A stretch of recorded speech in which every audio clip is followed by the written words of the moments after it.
Welcome to Car Talk from National Public Radio. With us, Click and Clack, the Tappert Brothers, and we're broadcasting this week from the Driver Distraction Department here at Car Talk Plaza. And what kind of distraction are we talking about, pray tell? Okay, here it is. A mouse was blamed for a two-car accident in southern Germany after having crawled up a motorist's trousers. As the rodent squirmed up his inside thigh, the driver slammed on the brakes, causing a rear-end collision with a car driven by a female motorist behind him. When the woman got out to give him a piece of her mind, the man reached in his pants and hauled out the wriggling mouse, according to a police spokesperson. Now, that reminded me of the day I was driving down Massachusetts Avenue. I was right in Porter Square. Yes? And I was driving my 74 Chevy Caprice Classic convertible. Really? And it was a magnificent day. Don't tell me, it wasn't a mouse that ran up your pants. It wasn't a mouse. A raccoon? Those were the days when I was evil. I used to smoke cigarettes, of all things. Really? So there I was, smoking a cigarette, and there's a red light. So I stopped right next to a bus. And in the bus, there are 100 people. And I reach up to take the cigarette out of my mouth, and somehow I drop it. And it falls onto the seat right between my legs. And of course, you're worried about burning the precious seat precious cover material. The precious pants and all the other precious stuff. So, of course, immediately I start reaching for it to find it. Who wouldn't? And you can imagine what it looks like. There I am, groveling around in my own crotch. And I look up, and there's 20 people in the bus looking out at me. And you were immediately arrested for lewd and lascivious behavior. Oh, man. Yeah, but it's I gave up smoking right after that. Anyway, if you've got a question about your car or mice, for that matter, give us a call. The number is 888-CAR-TALK. That's 888-227-8255. Hello, you're on Car Talk. Hi, my name is Allison, and I'm calling from Reno, Nevada. Allison? Allison from Reno. Yes. Wait a minute, Allison. There are so many ways to spell Allison. Well, I spell it with one A, yes, 2 L's, 1 I, 1 S, and an O-N. And I spell the same way you do. Oh, you do? Yeah, that's the traditional spelling. Is it? Well, I yeah, prefer not like these AAAALLICYNNE. Wait, where'd you say you were from? Reno, Nevada. Reno. You Yes. you sound young. Well, I am 26. Are you really? Yes. Do I Really? sound younger? You You sound do. 16. Oh, my gosh. Well, that's I good. look 16. That's great. Yeah, so what do you do in Reno? I am studying public policy. So you're a graduate student, obviously. Yeah, that's right. Public policy. Uh-huh. Of course, if this doesn't pan out, you can get a job as a dealer.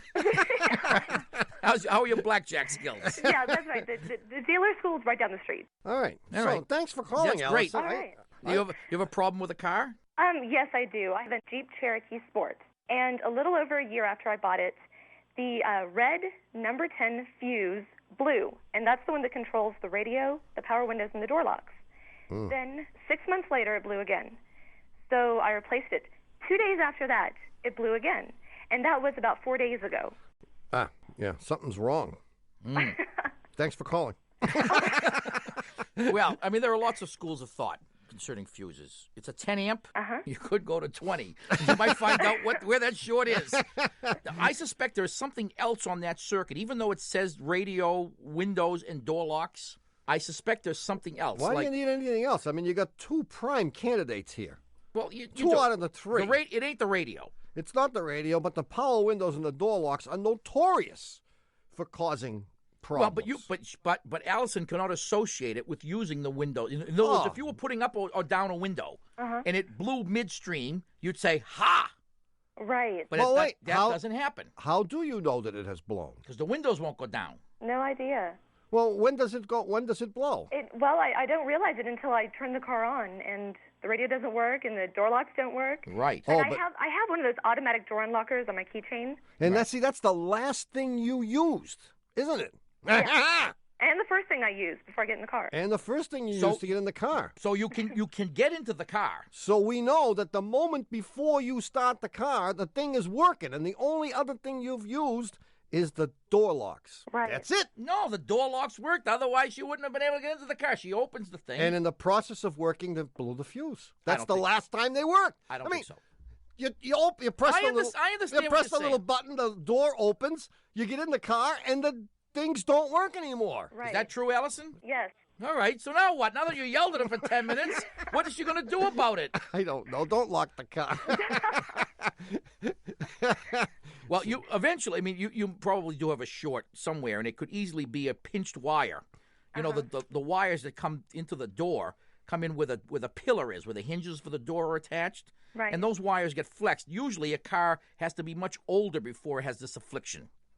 Because in order to have those wires break and short out, you must open the door a couple of million times. There is nothing wrong with the Chrysler car. Yeah, I mean, you're going to have to take it to whoever you take it to and tell him or her that you're pretty sure there's a short somewhere in the door locks. Okay. In the meantime, stock up on those red number 10s. I will. See you, Allison. All right. Thanks a lot. Good Bye-bye. luck in your degree pursuits. Oh, well, thank you very much. I appreciate it. See you later. All right. Bye. Bye-bye. Hi. 1-888-CAR-TALK. That's 888-227-8255. Hello, you're on Car Talk. Hello, this is Nathaniel from Tacoma, Washington. Took you a while to figure out who you were, eh? Yeah, it did. Trying to make up a phony name that This sounded is convincing. this is Robert Redford and yeah. How are you, Nat? Hey, I'm doing very well, sir. May I call you Nat? You may call me Nat. You're one of Thank the you. first people who's ever gotten it right in the first try. Oh, as opposed to Nate. Right, exactly. So what's up, man? Well, I tell you, I just got myself a Saab 900, Oh, my and God. I just drove it up from Colorado. You see, my mom gave it to me. Really? And I went to my future mother-in-law's house, the first thing to show it off to her. Of course. And all my in-laws were there. And I took them out. Future in-laws. Oh, my future in-laws, that's right. Yeah. We opened up the doors, we looked at the car, and it started rolling down the hill in front of my in-laws' house. The emergency brake was set, and I was running as fast as I could after this car down the hill. And Pardon me was for just, laughing. and it was just terrible. So I jumped in the car and stopped it in the intersection and turned it on and got it back up the hill again. But what's really weird about this is that not 1 week earlier, I had all the brakes looked at in Colorado and gotten new brakes put on the car. Aha. So Is this is a manual transmission car? right, this is a manual transmission. And you were car. obviously were in neutral. Well, right. Why And- were you in neutral? Well, I can only think that maybe somebody might have jostled it out of gear. Ah, one of those in-laws. Yeah, exactly. Yeah. Future in-laws. Future in-laws. Yeah, maybe. Future. Maybe they didn't want to be future in-laws. Maybe they were trying to get rid of you. Oh. And you were obviously embarrassed by this. Very, yes. Very. Well, I was embarrassed, and you know, I was trying my best, and it was just sort of a moment of bursting into flames, so to speak. Yeah. Well, I mean, it's very Embarrassing. possible that whoever did the brake job did everything perfectly fine, Okay. and still the handbrake wouldn't work. Now on this car, the handbrake is incorporated into the front calipers. Oh, all right. Okay. So Okay. that when you pull on the handbrake, you are pulling a lever which moves the front caliper pistons. Okay. And it's possible, and it happens from time to time, that either they screwed the pistons in too far Oh. when they put the new pads in, All which would right. make the handbrake lever pull all the way up. Did it pull all the way up? Yeah, it does. It does. Yeah. I mean, it's just like there's no play in it anymore. Yeah, it pulls all the way up, but it doesn't hold the And car. it doesn't even feel tight, even though you're pulling it way up to the top of its Well, travel. it does sort of. It sort of does the job, but I need to put it in gear nowadays. Well, I mean, you should put the car in gear anyway, Okay. especially if it's a Saab, because even when they work well, they're lousy, these emergency brakes. Yeah. Okay. It's very, very possible that being in gear will not be sufficient on a big hill, a steep hill, without the handbrake. So Okay. you need both. So And on a really steep hill, you may want to even chalk the wheels. All right. Okay. I mean, you always turn the wheels in toward the curb, right? Right. And away from the curb when I'm going uphill. Yeah. Good. So I need to get out and get some chalk for my wheels. Well, what you need to do is chalk. find out if the emergency brakes are working. You need to Okay. take it to a shop up there in Tacoma. Oh, just Okay. pull on the brake and drive and see if it goes. Well, he knows it goes because it already went even without the engine running. Yeah, so Now, you we gotta- know the emergency brake isn't working correctly. It's possible that they either screwed the pistons in too far or one of the emergency brake mechanisms is damaged, and you may be working on only one wheel. Okay. They'll put it on the lift, they'll apply the handbrake, and they'll see if both of the wheels are locked up. If one of them isn't locked up, the caliper may need to be replaced. Yeah, but you have to fix this. This is dangerous, Nat. Okay. All right. And Well, to say nothing of the embarrassment. yeah. I mean, jeez. Here's my new. Oh, there it goes. Hey, who did that? Well, Nathaniel, good luck. Yeah. All righty. See you later. Thanks, guys. Good luck, Nat. Bye-bye. Bye. 1-888-CAR-TALK. That's 888-227-8255. Hello, you're on Car Talk. Hi, this is Ann from Sacramento. Ann. Ann from Sacramento. Uh-huh. Is that Ann with an E at the end? No E. There are very few Anns with E's at the end, huh? No, I think actually it's the other way around. Oh, really? Oh, Yeah, no. Oh. Nay. We're getting head shakes from the entire staff here. Gee, I I mean, thought Karen I had a shaking. more unique approach. based on Catherine shaking, Bugsy shaking. Oh, Bugsy nodded off. he's That's what always happened. shaking. Is Bugsy even here? Did he fall down onto the table again? I mean, just based on our limited sample, every time I ask people, is that an Ann with an E on the end, the answer is almost always no. Huh. Okay, mine has an E. You're lying to us now. No, it's just plain old Ann, A-N-N. What do you want to talk about? I have this Honda Civic, and it has this problem that it doesn't start up when it's raining outside, or if it has rained outside. Yeah. And I've taken it to several places, and I've gotten all kinds of things fixed, but they can never get the problem to repeat, so I never have gotten that problem fixed. Although the rest of the car is now in pretty good shape. What kinds of things have they done? Okay, they did a tune-up. They put new spark plugs in. I think they replaced the air filter and the fuel filter, outer CV boot. And I had it checked at a diagnostic place, an electrical place. Yeah. They couldn't find anything. They sprinkled water on it from above and everything, and they couldn't get it to repeat the problem, so they can't fix it. So there's my problem. What about spark plug wires? They replaced those. Did they change the Distributor cap. The cap. You have the receipt? Yeah, well, I have one of several If right they did here. if they did a tune-up, they probably did. And if they went to the bother of replacing the wires, they should have replaced the cap and the ignition rotor. Well, I guess they would have. Well, I guess they would have too. Let's assume they did because assume these they cars have a problem with ignition rotor burn through and distributor cap burn through, Oh, which could certainly cause a wet weather problem. okay. So we'll assume that being thorough and knowing Yeah. that you had this problem, they would naturally go ahead and replace this stuff. And don't forget, it is not in our best interest to make that assumption, because we could have simply said that's what it is, and Right. we'd be done with you. And we'd I be, on to know. we'd be on to the next caller. I realize who might you're have the working hard right, for me. the question and the answer. I appreciate this. I'm sure you do. Yeah, I suppose I would then look for a cracked coil.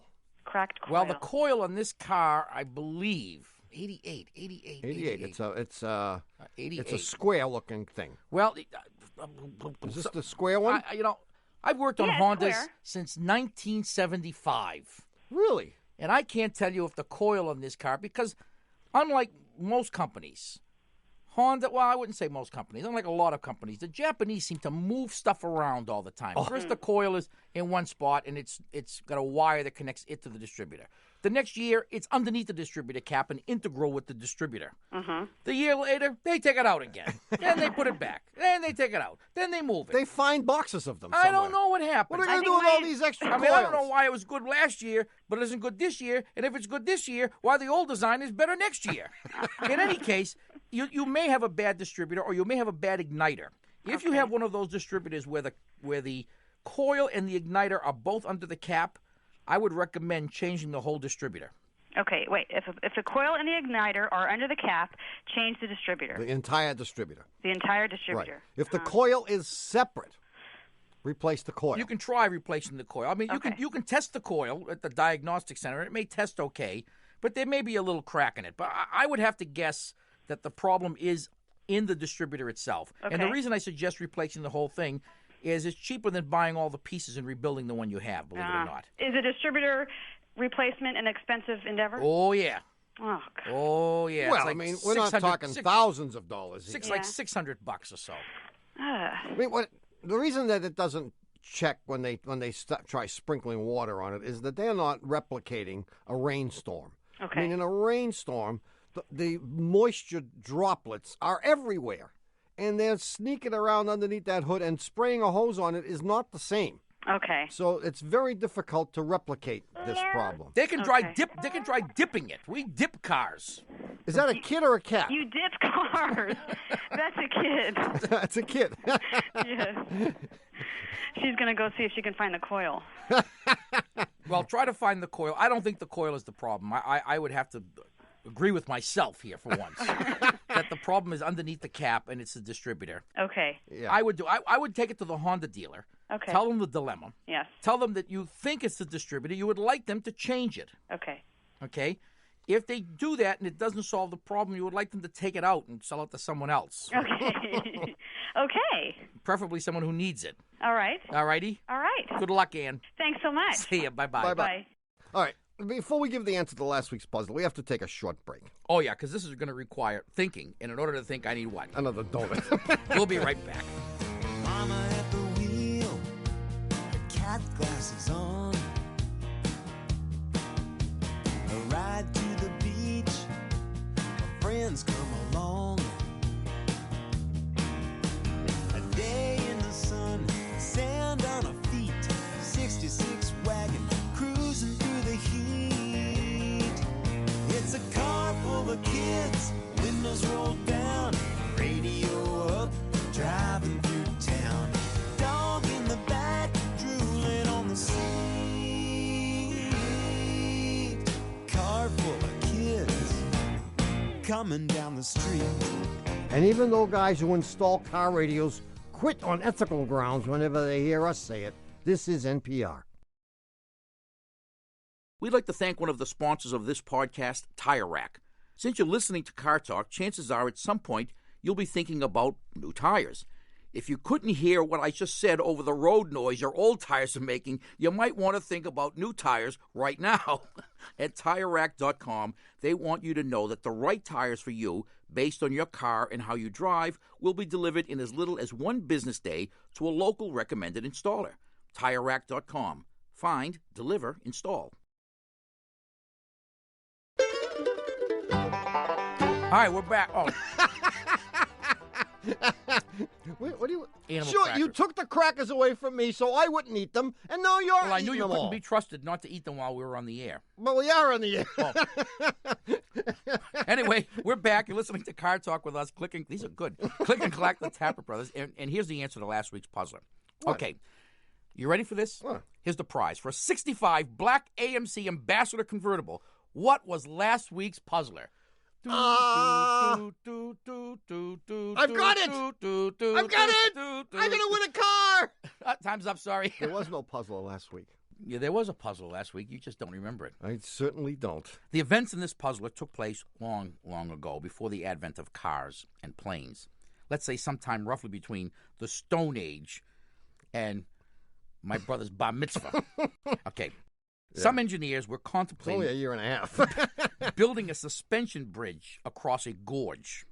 Oh. The gorge at Niagara Falls. You know what a gorge is, right? I do. That's what I do at Thanksgiving. So you got the river raging below, and you've got to get cables for this suspension bridge from one side to the other. But there's no way to get the cables across because there was no boat that could fight that current. I mean, a boat trying to go from... it was... No. And then they couldn't scale the vertical walls. And the Maid of the Mist hadn't been invented yet? They hadn't invented the Maid of the Mist. No. So they had to get the cables across somehow. And after the engineers and builders figured out how to do it, they staged a contest on a beautiful Sunday afternoon, open to the public. And the purpose of the contest was to help get these massive cables across the gorge. The contest was won by a young boy. And shortly after the contest was completed, they were able to run the cables from one side of the gorge to the other. The question very simply was, what's the kid's name? What was the contest? Yeah, I didn't get this one. You didn't get it? I didn't, no. The contest, I didn't Berman understand. even got I this didn't one. understand the question, actually. You didn't? No. You understand I mean, the answer? I understand it now that you gave me the answer yesterday. You don't like it. No, I like it. I thought it was great. The contest was a kite flying contest. The first kid to be able to get a kite, his kite to land on the other side of the gorge, won. And what they did was they took that kite string and attached to it a rope, slightly heavier than the thing, and they pulled that across, and they attached successively stronger ropes until they finally had one strong enough to pull what? Chain. A cable across. Exactly. And then once they had one, they had another, and there you go. Yeah. I think that's good. That's good. I mean, like I said, it may be completely bogus as far as it being historically accurate, and it probably is. Judging from most of the puzzlers that you've used, it would be an amazing feat if it were not. Yeah, it would be. And who's going to win our fabulous prize? Well, our prize is won by a young boy. It's not a young boy. It's someone named Jane Oakes from Longboat Key, Florida. Longboat Key. Cool name. There's someone who's not working for a living. You know that. No. Jane. There's someone in the surfboard business. Absolutely, Jane. We know that. But anyway, we're going to send you, because we chose your answer from among the thousands of correct answers that we had, you are going to win a $25 gift certificate to the Car Talk store on our website. And with that gift certificate, you go and pick out anything you want as long as it's on the cheap side. Yeah. Boy, we're real big spenders. Anyway, we will have a brand new puzzler, and it's coming up in the third half of today's show, so don't touch that dial. In the meantime, we'll take your calls at 1-888-CAR-TALK. That's 1-888-227-8255. Hello, you're on Car Talk. Hi, this is Tom Van Hare in Boca Raton, Florida. Hi, Tom. Boca Raton. I've got a blue Honda Accord, 92. 92 blue. The way I'm seeing it, I either have two very simple problems or one extraordinarily difficult one. Okay, lay it on us, man. Here's what goes on. I actually had a blowout on the road, so we replaced the tires. Okay, front tires, both of them. Car drives great. Things are doing fine, except now, when I go around a turn, I get a noise.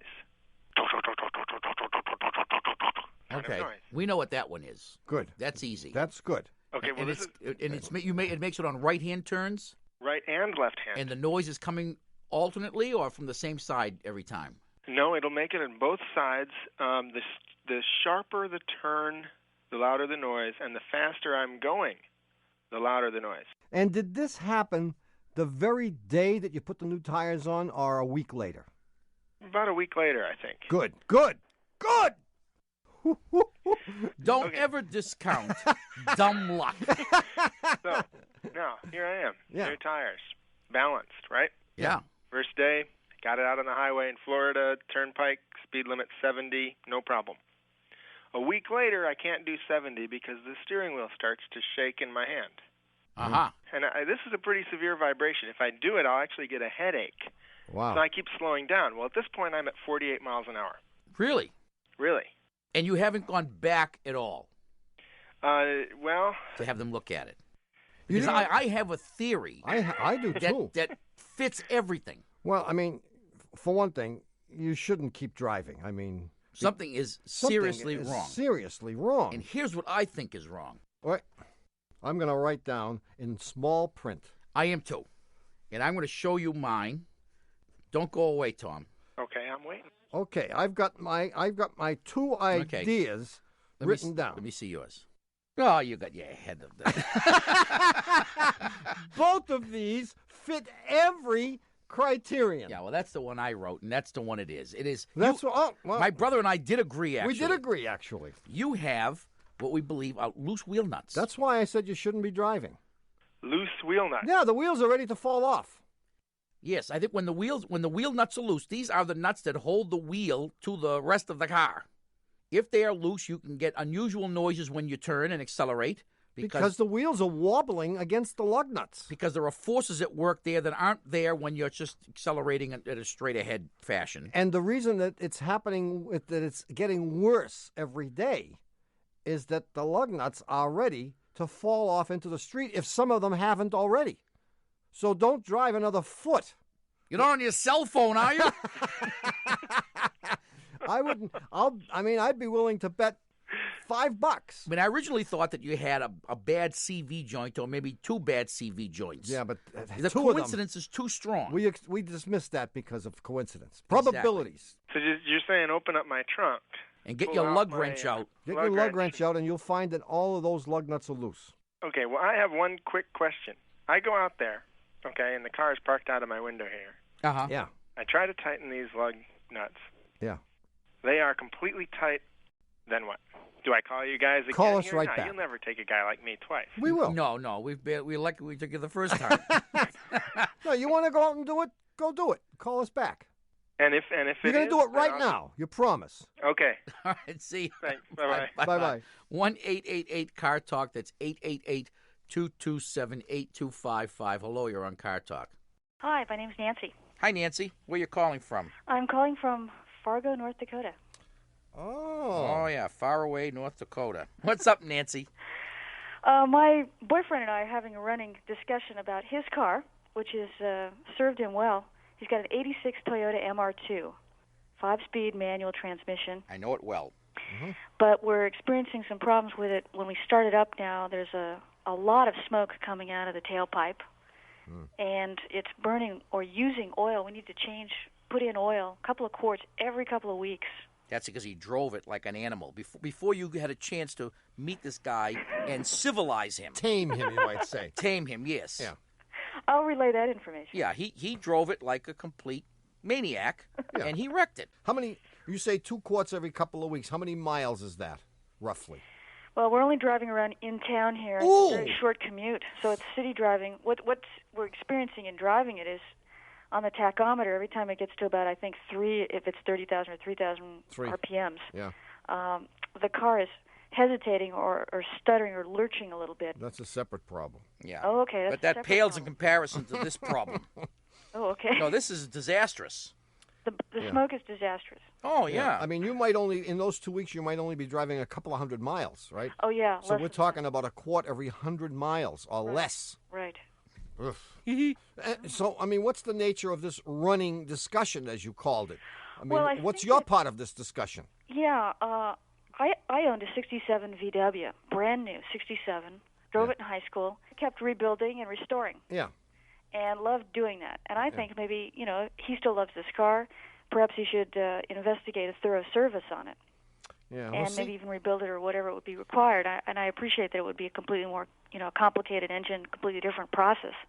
But he's thinking more along the lines of, well, this has probably just seen its day, and we should probably just let it run down without having any kind of major investment in it. How do you figure in this? Is he looking to you for some kind of financial contribution? Oh, no, not at all. So this is I just it's don't want to break down just somewhere. a theoretical, philosophical discussion.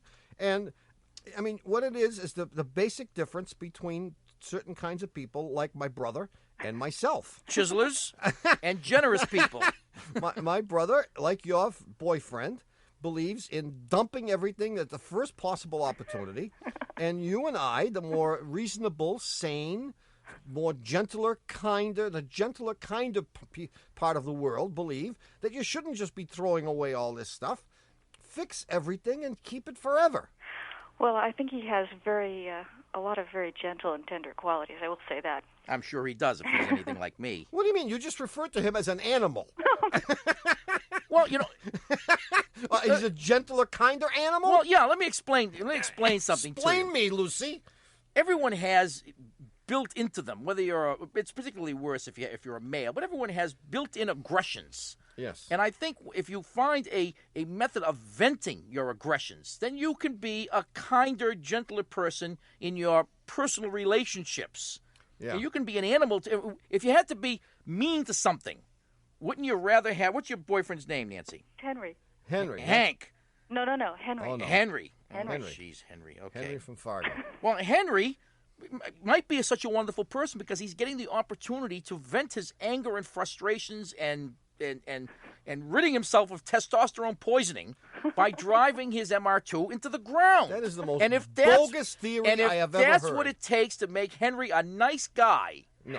Then MR2s are expendable. That does they not. keep making them, man. That does It's a not trade-off. make people nice guys by venting their aggressions. We're dealing here with a basic question of evolution.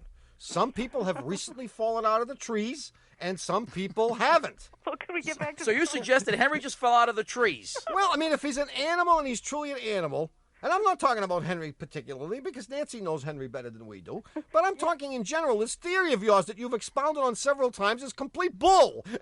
You don't vent aggressions and then become nice because you vented your aggressions by shooting little innocent animals or something, or by whacking baseball bats around. No, you do that because you can't help yourself. You are a Mr. Hyde. And you're not going to turn into a Dr. Jekyll without the special kickapoo juice.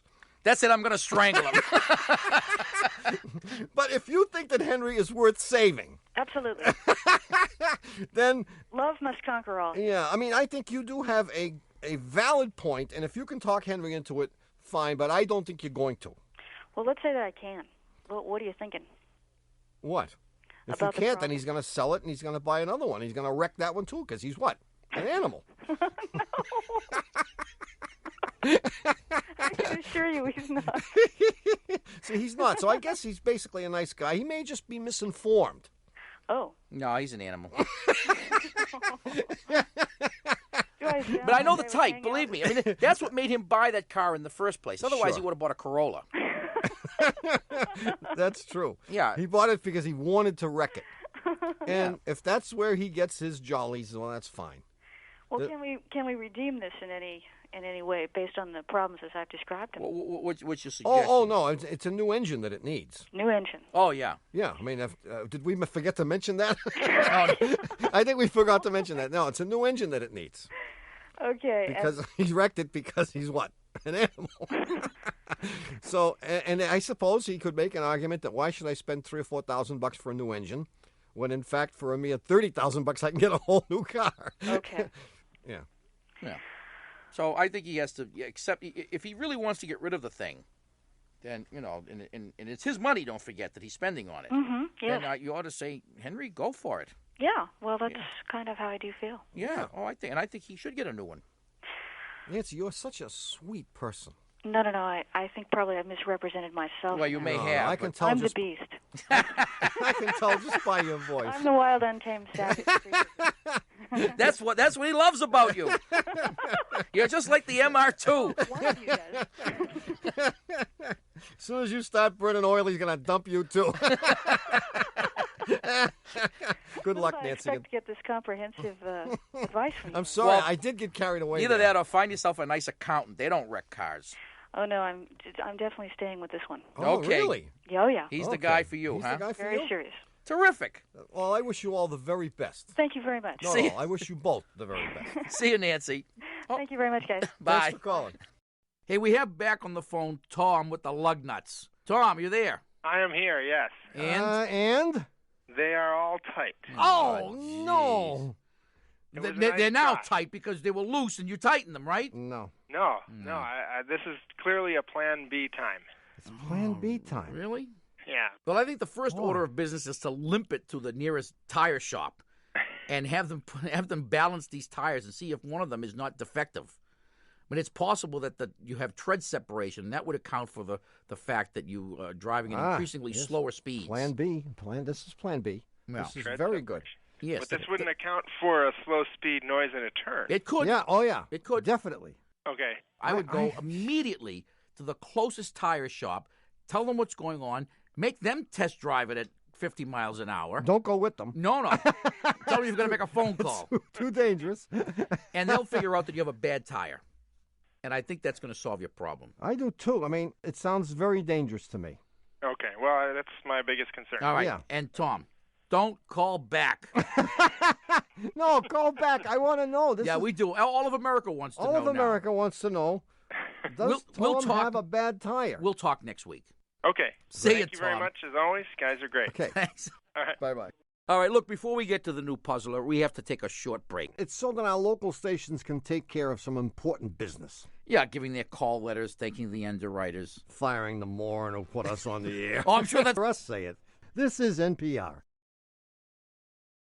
Hey, if you'd like to hear more car talk. Yeah, like if you're a dentist and want to remind your patients there are things more painful than a root canal. You can download hundreds of classic car talk shows. And by classic, we mean Old. Previously aired, exactly. Just go to cartalk.com and click where it says listen to the show. Ha! We're back. You're listening to Car Talk with us, Click and Clack, the Tappert brothers, and we're here to discuss cars, car repair, and the new puzzler. Is this from some series? No, well, it may be. Maybe the beginning. It may be the beginning of a series. We don't know. But I was just thinking the other day, and I don't know how this happened, that it's been a very, very long time. I should explain to people that, every week I give a puzzler, except for the 26 weeks that it's on vacation. But all those other weeks I give a puzzler, and then the following week I give the answer to that puzzler. And the following week you correct the answer? No. But for a long, long time, whenever I gave a puzzler and the answer, your response was, bogus.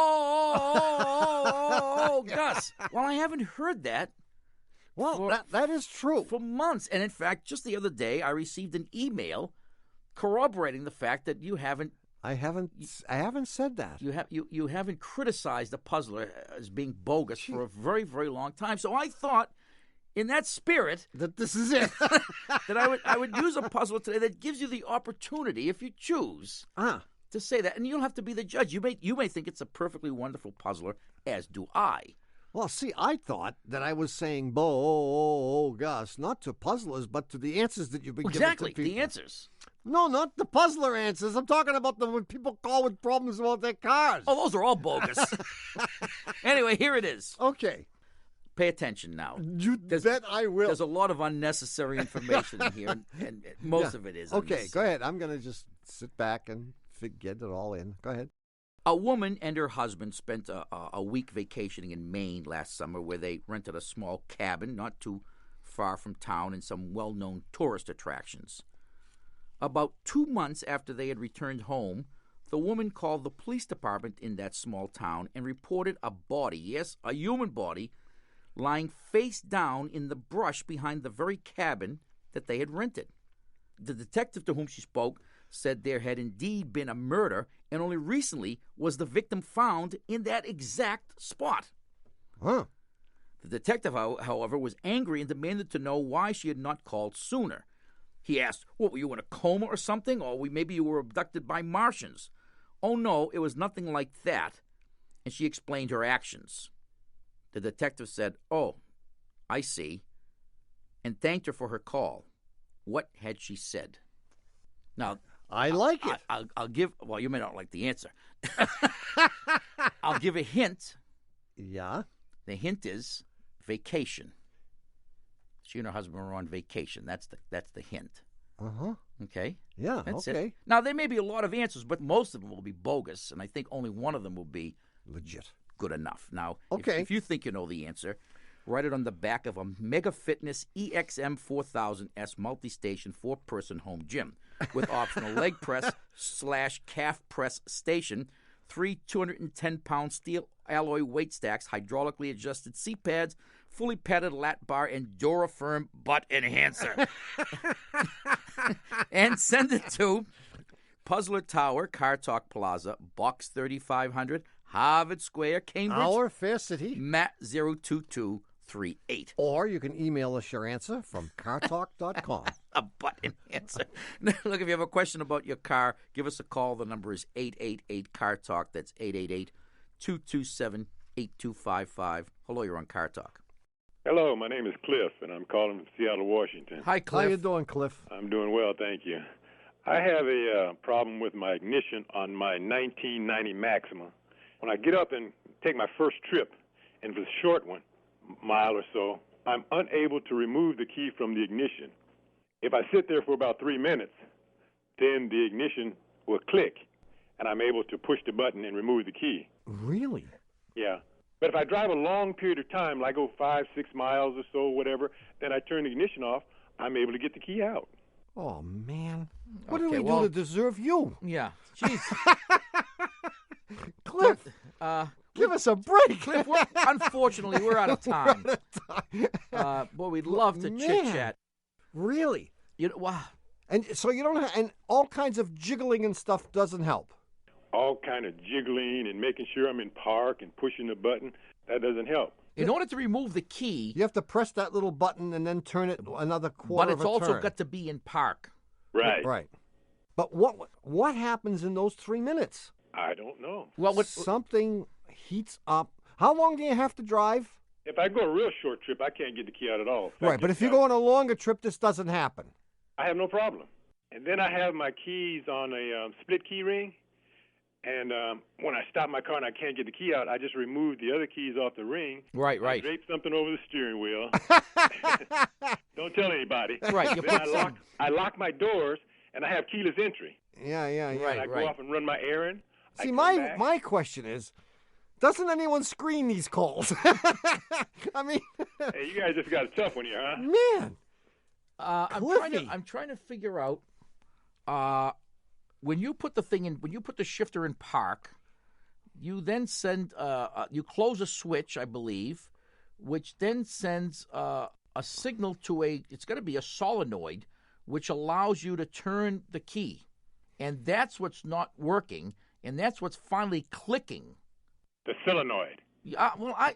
Well, I mean, I'll tell you, Cliff, it's really starting to take its toll on my ego.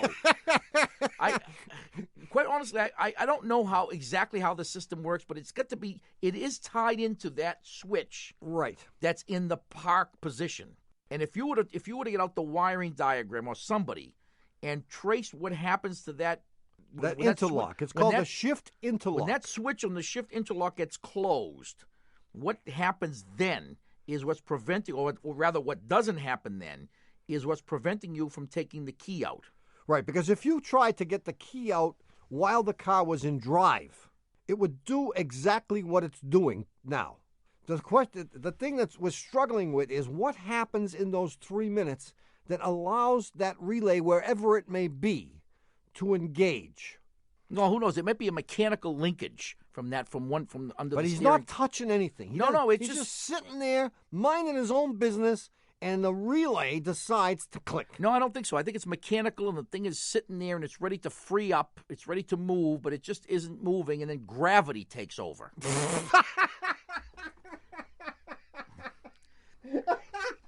They laughed at Newton, too. They laughed at Newton. I just wanted to know that. Gravity. Well, I have to admit, it was clever to come up with that because it's the only force that hasn't been defined yet. Yeah, okay, gravity. I'll go along with that. Woo! I would take this thing to your local electrical shop, Cliff. Okay. And tell them what you think you may have learned from this call, and see if they can come up with something. But it definitely has to do with that shift interlock. We'll be awaiting your Stump the Chumps call, Cliff. Okay. See you, brother. Woof. Thank you. Cliff, that was a toughie. 1-888-CAR TALK or 1-888-227-8255. Hello, you're on Car Talk. Hi, this is Erin from Ann Arbor. Erin? Erin. Yes. Erin, E-R-I-N. Correct. How are you? I am doing pretty good. Good. Yeah? As are we. That is good. What can we do for you? Are you a student or a college professor? Well, I'm no longer a student, but I'm not quite the professor yet. Okay. The problem is... Wait, does that mean you have a J-O-B? Yes, I do. Cool. Finally. Yeah. All right. I have a housemate, and the house that we live in has a single driveway. I own a car. She owns 2 cars. She recently bought a new car because she didn't feel her first car that she bought, which is an 87 Sundance, it has 140,000 miles on it. She didn't think it was reliable enough to drive into Detroit 3 times a week. Yeah. However, the problem is, I think it hinges on the fact that it's her first car. She won't get rid of the thing, and it becomes kind of a nightmare if I'm the first one in the driveway and she decides to take this first car of hers around the block, because then in the morning, it's like a circus. You got to take the first car out and put it in the street, take the second car out, then get my car out, and then drive them all back in. Mm-hmm. She's given me a couple of excuses on why she doesn't want to sell the thing. One, her first one was she wasn't sure what it was worth. She thinks that, it's She is sure what it's worth. That's why she doesn't want to sell it. I would think that this is probably a common problem. People with their first car just don't know how to, let it go. I don't have the complete list in front of me, but I'm sure the Sundance would certainly be within the top 20 of the passenger cars least likely to be stolen. Yeah, so you can't count on that. Yeah. So But where is your housemate in the morning when you're schlepping all these cars in and out of the Sleeping. driveway? What's Yeah, she either doing? Sleeping or, I don't know, getting ready for her to go to her job, And she doesn't feel it incumbent upon her? She doesn't Well, no, feel any... sometimes she'll help me move the cars, but, someone is still driving two of the cars. I mean, it's just like well, a major that person production. should clearly be her. If she owns two of the cars, she should drive them. I mean, how confrontational do you want to be, or do you want us to be? Yeah, I mean, Well, are you calling pleased with for the you house? guys to help me out because, I think I've been confrontational enough about this issue. And Oh, is there a little friction now between you? Oh, I'm not sure. There might be. There might be. It might I'm be. not aware of it, but Yeah, it could be. could be. Yeah. This is a big problem, and this is the kind of thing from which battles come, That's wars, entire nations. I mean, think about it. If you were from one faction and she were from another, this could precipitate World War III sooner or later. It could. And this is and things This do is probably escalate what happened in Bosnia. from humble beginnings, yeah, from a simple problem that should have a simple resolution with intelligent people working Yeah. at them, and yet it doesn't seem to be a solution at hand because one or both parties are being intractable. or not thankful enough for the fact. I mean, Fred Glass always told us when we complained about various things like paying taxes to the Internal Revenue Service, he said you should be thankful that you have the health to work and make the money so that you have to pay taxes. So guys like me can collect and haven't worked or paid taxes in 25 years. Exactly. So, I mean, what Fred Glass would say is you should be happy that you have the two legs that you can get up and jump up out of bed and run out into that driveway and move those cars instead of complaining about it. Every day you should say, thank God that I can move these two cars. That would be Fred Glass's answer. Now, Fred Glass is a fruitcake. So you may not ascribe to this. You don't think that this car should just be, sold or gotten rid of somehow? I mean, maybe I could sneak out in the middle of the night. Well, you've already said, and if she listens, that this car won't get stolen, but... Yeah, it won't get stolen. Well, I mean, for one thing, does she move this car around like every day? No. It's probably, once a week she feels like she should drive it just to make sure that, it's still working. Yeah. But you never know, I never know until, the next morning, Well, there are many home accidents every year.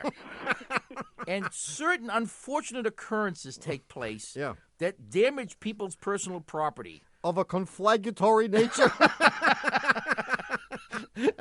Of a conflagrationary nature, yes. Yeah. I mean, you could be having a barbecue with the grill too close to the car. I mean, these things happen, and the flames could, not to suggest that it, might, but... No, not to suggest. Certainly not to suggest. But those things do happen. An 87 Sundance. Isn't it interesting that you can fall in love with something as ugly as that? Well, the car may have some special significance to your roommate, and you have to be understanding of that. Let's assume, for the sake of simplicity, that she is going to keep the car. Okay. In which case, I think it would only be reasonable to assume that she should do 2/3 of the car jockeying. Okay. And if she doesn't, then she should find some way to compensate you. But we know that that's true, but how in the world do you get her to do it? You don't get her to do it. What you get her to do is to agree to do something else, like take out the garbage all the time. Assuming that... You should know better than this. You've had 2 teenagers in your house. They never took out the garbage, and when they didn't take out the garbage, did you get them to do something else to make up for it? Of course not. No, you're right. You're right. Yeah, it's not going to work. It's not going to work. I know. The keys must you have to poison her. I mean, let's examine another avenue. You really need a roommate. She pays most of the rent. She pays most of the rent. Oh, why? Well, because she's got 2 cars in the driveway. She has she has a better job? Yeah. Oh, that's not very egalitarian. to each according to his needs. From each. No, I think if you share the house, and you should each pay the same. So stop complaining and move the damn cars and get a life. Yeah, I wouldn't make a big deal out of it, Erin. I think you should simply adopt the Fred Glass philosophy of life. And every day when it's your turn to move all those stupid little cars of hers, just raise your head up to heaven and say, thank you, Fred Glass, for straightening me out. Okay, I'll keep that in mind. There you go. Tomorrow morning. If you want, we can send you a little plastic doll of Fred. We can send you Fred himself. We've been dying to get rid of Fred. Can he hang from my mirror? He'll hang from anything. Thanks for calling, Erin. Thank you. See you later. Well, you've wasted another perfectly good hour listening to Car Talk. Our esteemed producer is Doug, the subway fugitive, not a slave to fashion Berman. Our associate producers are David, the Calves of Belleville Green, and Catherine Frau Blucher Fenolosa. Our web lackey is Doug, the Old Gray Mare, assisted by Connie Bridgeford. Our engineer is John Cartman Perotti. Our theme music is by David Dog Grisman. And our technical, spiritual, and menu advisor, out on the North American Spring Free Lunch Grand Am Tour. And that's a mouthful. That's a mouthful. Is John Bugsy Lawler. Our public opinion pollster is Paul Murky of Murky Research, assisted by statistician Margin O'Vera. Our shop foreman is Luke Busy. Our pseudonym consultant is Norm DePlume. From the New Delhi office, our blues coordinator is Mohammed Antolmi. Tom's personal hygiene coach is Haseen Benizi. The manager of the Car Talk listener rebate program is Wendy Pigsfly. Our staff tax preparer is Lionel Little. Our divorce attorney is Carmine Not Yours. Our eBay specialist is Selma Junkoff. The pre-recorded portions of today's show were selected by staff librarian, all been heard before. Our Russian chauffeur is Peikoff and Dropoff, and our seat cushion tester is Mike Easter. Our chief counsel from the law firm of Dewey, Cheatham and Howe is Hugh Lewis Dewey, known to the dropouts in Harvard Square as Huey Louie Dewey. Thanks so much for listening. We're Click and Clack, the Tappert Brothers. Don't drive like my brother. Don't drive like my brother. We'll be back next week. Bye-bye.